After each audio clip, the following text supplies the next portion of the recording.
રાજકોટમાં થયેલી દુર્ઘટનાએ સૌ કોઈને હચમચાવી દીધા છે। ત્યારે ટાઈમલાઈન પર નજર કરીએ કે આ દુર્ઘટના ક્યારે અને કેવી રીતે સર્જાઈ। તો 5:37 ગેમ ઝોનમાં આગજનીનો બનાવ બન્યો હતો। 5:38 આગના કારણે નાસભાગ મચ્યો હતો। જી હા, આગકાંડમાં અત્યાર સુધીના અપડેટ પર હવે નજર કરીએ। અપડેટ કે કઈ રીતે આગનો બનાવ બને છે અને શું થાય છે। તો રાજકોટ આગકાંડમાં મૃત્યુઆંક 32 હવે પહોંચ્યો છે। 32 લોકો મોતને ભેટ્યા છે। રાજકોટ તાલુકા પોલીસ મથકે આ કાંડની ફરિયાદ નોંધાઈ છે અને આ કાંડમાં યુવરાજસિંહ સહિત 6 સામે ફરિયાદ નોંધાઈ છે। યુવરાજસિંહ કે અને તે સંચાલકો હતા તેની સામે ફરિયાદ નોંધવામાં આવી છે।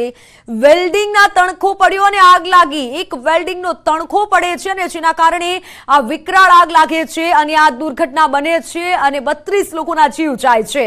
ડીવીઆરના સીસીટીવી આ કાંડના હવે રાઝ ખોલશે, કારણ કે તપાસમાં તે ડીવીઆર લેવામાં આવ્યું છે। પોલીસ સીસીટીવીના આધારે તપાસ કરી રહી છે કે આખરે કઈ રીતે આગ લાગી હતી અને સમગ્ર મામલે જો નજર કરીએ તો 32 લોકોના જીવ ગયા છે, એટલે તપાસ થવી જ જોઈએ।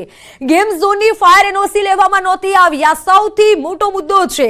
ગેમ ઝોન ધમધમે છે પરંતુ ફાયર એનઓસી જ નહોતી લેવામાં આવી। સાધનો હતા પરંતુ એનઓસી નહોતી।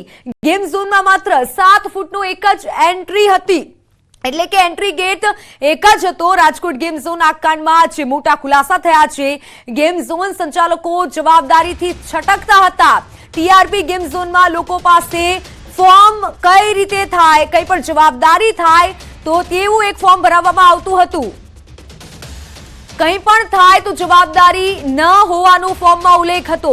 ગેમ ઝોનમાં કંઈ પણ દુર્ઘટના કે નુકસાની થાય તો જવાબદાર જે તે વ્યક્તિ હશે તેવો ફોર્મમાં ઉલ્લેખ હતો। ગેમ ઝોનમાં વ્યક્તિનું મોત થાય કે કોઈ ઈજા થાય તો તેની જવાબદારી ગેમ ઝોન સંચાલકની રહેશે નહીં તેવો ઉલ્લેખ હતો।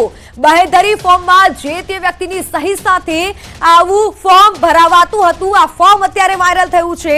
આ તમે ફોર્મમાં જોઈ શકો છો। દુર્ઘટના પહેલા આ રીતે ફોર્મ ભરવામાં આવતું હતું। આ રીતે જે ફોર્મ ભરવામાં આવતું હતું। મારી સાથે સંવાદદાતા અંકિત પોપટ જોડાઈ ચૂક્યા છે। અંકિત, દુર્ઘટના પહેલા એક એવું ફોર્મ ભરાવાતું હતું કે કંઈ પણ થાય તો જવાબદાર તમે, આવું કેમ?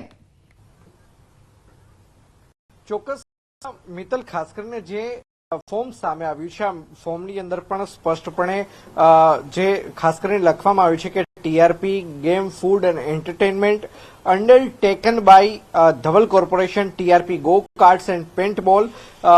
સાથોસાથ આમાં લખવામાં આવ્યું છે કે રિલીઝ ઓફ લાયબિલિટી એટલે કે જવાબદારી, બરોબર છે, waiver of claims, assumptions of risk and indemnity agreement, આ પ્રકારની બાબત છે તે લખવામાં આવી છે। એટલે કે અંદર જો એના પોઈન્ટ્સની જો વાત કરીએ તો ગેમ ઝોનના જે માલિકો છે તે અગાઉથી જ ફોર્મ ભરાવી લેતા હતા કે જો ગેમ્સ રમતા સમયે કોઈ પણ વ્યક્તિને ઈજા પહોંચે, કોઈ પણ વ્યક્તિને મોત, કોઈ પણ વ્યક્તિનું મૃત્યુ થાય તો તેના માટે આ ધવલ કોર્પોરેશન્સ છે, ટીઆરપી, તે જવાબદાર નથી। આ પ્રકારનું એક ફોર્મ છે તે ભરાવામાં આવતું હતું। ફોર્મની અંદર પણ સ્પષ્ટપણે લખવામાં આવ્યું છે કે જો કોઈ પણ વ્યક્તિની ઈજા કે મોત થાય તો ગેમ્સ તેના માટે જવાબદાર રહેશે નહીં। તમે કોઈ પણ ગેમ રમતા હશો, કોઈ પણ ઘટના બને તો તેની તમામ જવાબદારી તમારી રહેશે।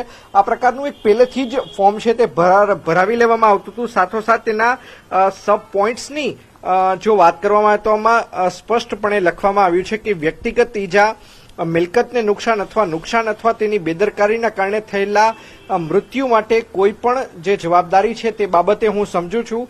સમગ્ર મામલે છે તે 18 વર્ષથી નીચેના બાળકો હોય તો તેમના માતા પિતાની સહી પણ લેવામાં આવતી હોવાની વાત છે તે સામે આવી છે। ત્યારે સમગ્ર મામલે કર્ણાટકના પૂર્વ રાજ્યપાલ અને ભારતીય જનતા પાર્ટીના દિગ્ગજ નેતા વજુભાઈ વાળાએ પણ ન્યૂઝ 18 ગુજરાતી સાથે આ ફોર્મ મામલે વાતચીત કરી છે। વજુભાઈ વાળાનું કહેવું છે કે આ પ્રકારના બાહેંધરી ફોર્મ ભરાવી લેવાથી જે તે ધવલ કોર્પોરેશન્સ છે તે પોતાની જવાબદારીમાંથી છટકી નથી શકતી। તેમની જવાબદારી બને છે, ભલે તેમણે આ પ્રકારના જે સહી સિક્કા હોય તે કરાવી લીધા હોય, તેઓ બાહેંધરી ફોર્મ ભરાવાથી પોતાની જવાબદારીમાંથી છટકી નથી શકતા। બિલકુલ બિલકુલ હાર્દિક, એટલે સવાલ એ થાય છે કે જો તમે આવી રીતે ફોર્મ ભરાવો છો અને અન્ય કંઈ થાય છે તો પછી તો આવા સંચાલકો જઈ શકે છે। એટલે આવા અનેક સવાલો થઈ રહ્યા છે। કાર્યવાહી થવી જોઈએ અને સંચાલકોને કડકમાં કડક સજા મળવી જોઈએ।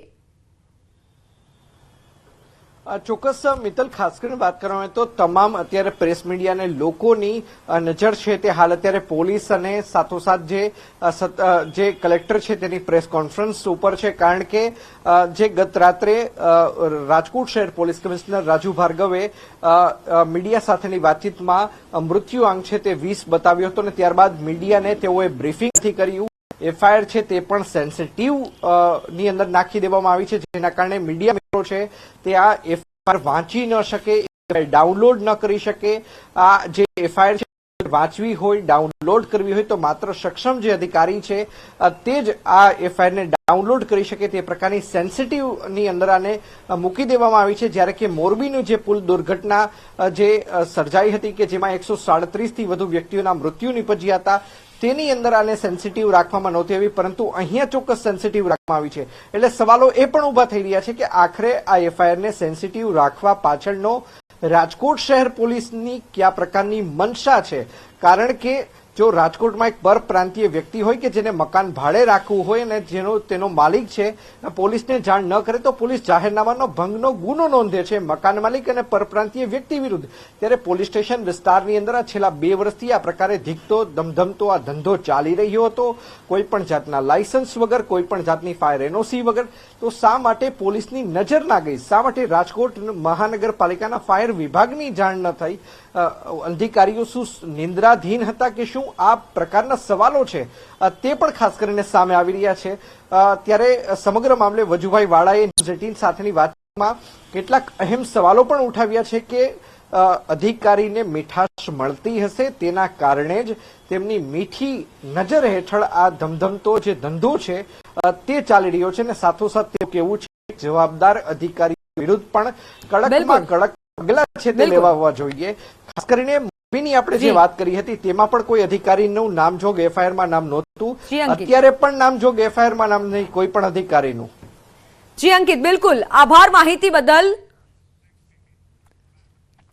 તો રાજકોટ ટીઆરપી ગેમ ઝોન કાંડ બાદ રાજ્યના અન્ય શહેરોમાં પણ ગેમ ઝોન સંચાલકો હવે થીગડા મારતા જોવા મળી રહ્યા છે. રાજકોટના ગેમ ઝોનમાં એક જ પ્રવેશ નિકાસના દ્વાર હોવાના અહેવાલો બાદ હવે અમદાવાદના ગેમ ઝોનમાં પણ તાત્કાલિક એક્ઝિટ ગેટ બનાવાઈ રહ્યા છે.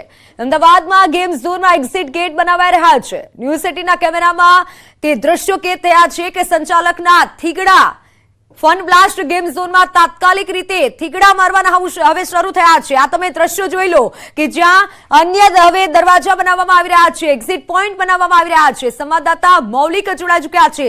મૌલિક, હવે આ થીગડા મારવાનું કામ થઈ રહ્યું છે કારણ કે હવે કાર્યવાહી કરવી પડશે, એટલે હવે આ થઈ રહ્યું છે અને બીજા ગેટ બનાવવામાં આવી રહ્યા છે.